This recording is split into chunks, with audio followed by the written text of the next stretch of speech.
back. Joining me in studio today, I have the great pleasure to welcome Cameron Renwick, the chair of the Capital Plan Development Task Force. Thank you, Cameron. And Natalie Bubela, the CEO of Muskoka, Algonquin Healthcare. Thank you very much for coming in today. So we're going to be talking a bit about this. It was released recently that there was discussion about the recommendation to come forward and build 2 new hospitals in Huntsville and Bracebridge.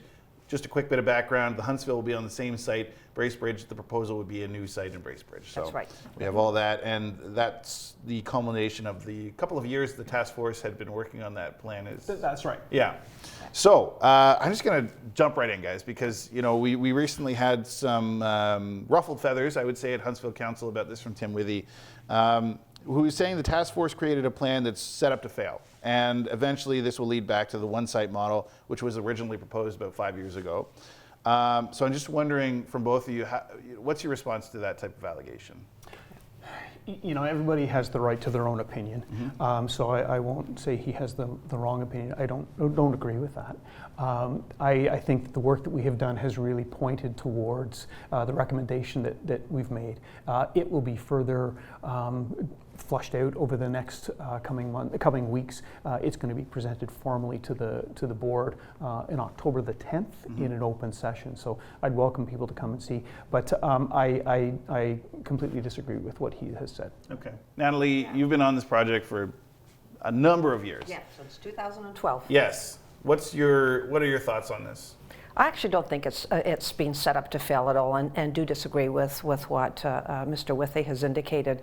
We've heard from the public. The public was very clear, including a number of municipal leaders historically when the board made the decision to build one hospital, that they would only accept a 2-hospital model. Yeah. And as a result, the board has and the task force came forward with that, and the board last summer indicated that they were supporting a 2-site acute care model. So there is no hidden agenda. We want to go forward with this. I recently gave a talk at one of the Probus groups, and there was close to 100 people there, and they were very supportive, and they understood what the costs were because I presented them. So I think our community needs to get behind this. The board has given them what they wanted, and we believe it's the right solution. So there is no hidden agenda. So building on Mr. Withy's comments, he did also, and I'm curious to know too, this might be more you, Cameron. What was the thought process behind the decision to build new hospitals rather than renovate? Because, as mentioned, the Huntsville Hospital site actually was built to have a second story added to it, right? Yeah. So where did the decision come from to build 2 new sites? So I think the simple answer to the South Muskoka one is mm-hmm. that there's not enough space. You need to have 40 plus acres available. Mm-hmm. So that was a simple one.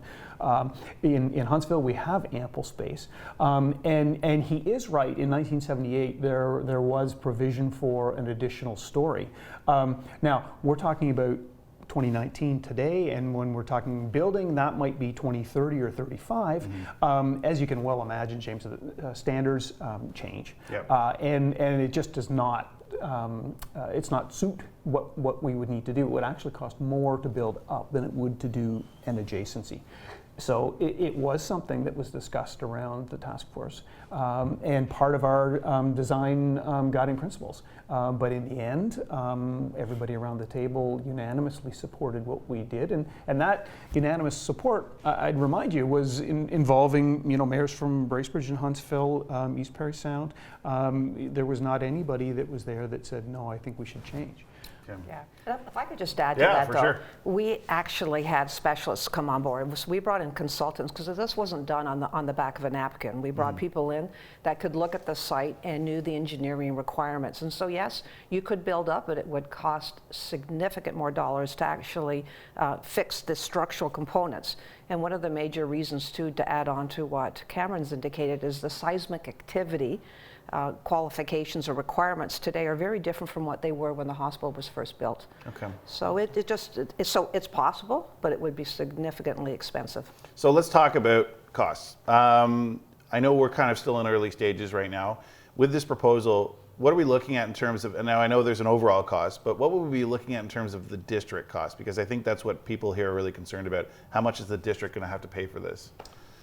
I don't know if we can answer that, James. I'm sure you've seen that the initial amount that the local share would be was in the $129 million range. Through excellent work through staff at Huntsville Hospital at MAHC, they have brought that number down to $74 million.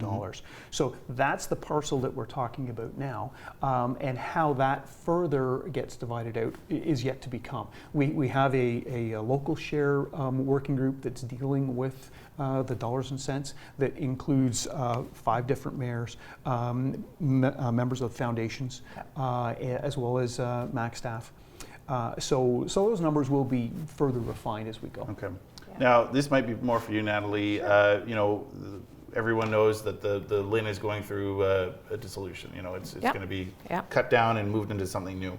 How does that affect this plan moving forward? You know, this recommendation is coming to the board starts to, you know, they may decide to move forward with this proposal. Yeah. What happens in terms of dealing with the LIN? Well, the LIN is, as we know it today, it's still in place. Of course, the boards aren't there. My understanding is that the sunsetting of the LINs may occur sometime near the end of this calendar year, but at this point our requirement would be to submit to the existing staff that are still there, but at the same time submit to the Ministry of Health or the Capital Branch. So it's a twofold submission. So one way or the other it's going to go forward, and I guess it's important to stress that I'm confident the board will stick behind their 2 acute site model. It's really around the siting right now and the building design that they will be addressing at the October 9th meeting. But eventually it is actually out of the hands of the board. It will be the Ministry of Health that will decide whether this moves forward to the next stage. Okay. So moving forward, the 10th, I think it was the meeting, right? That's coming up. I think it's the 10th. It is 10th. You know what? I'm getting mixed up. I'm getting mixed up with the OT submission, which is October 9th. So the submission to the board will come on the 10th. What are the steps after that? Depending on what the recommendation is from the board, and we will then complete Part A and Part B. So Part A is pretty well complete right now. We'll finish off Part B, put both together, submit it to both of the agencies I've described, the LIN and the Ministry of Health, and we'll wait for their feedback. All right.